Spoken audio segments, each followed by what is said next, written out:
Assalamualaikum warahmatullahi wabarakatuh.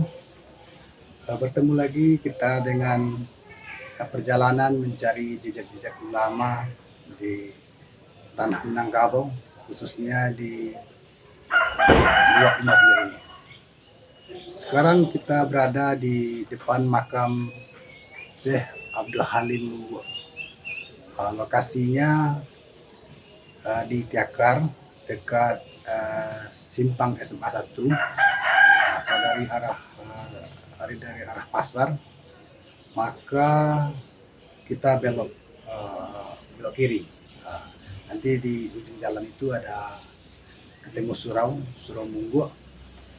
Di belakang suraunya ini, disinilah makamnya, tempat kita berada sekarang.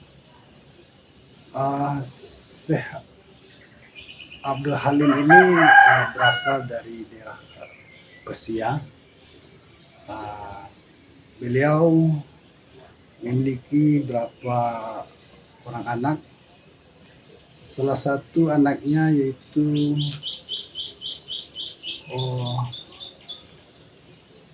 Rais Datuk Raja Maudun di Air Tabib.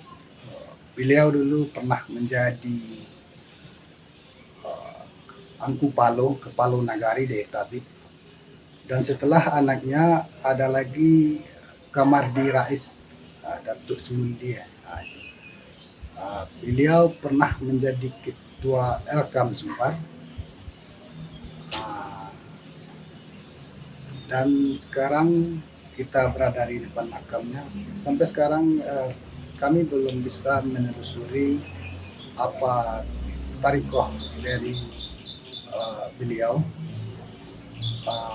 tahun berapa beliau lahir, tahun berapa beliau wafat. Namun keberadaan nama beliau ini, Syekh Abdul Halim Lungguh, telah begitu melekat dalam memori kolektif di masyarakat Nagari Tiakar. Demikian yang bisa kami sampaikan. Terima kasih. Assalamualaikum warahmatullahi wabarakatuh.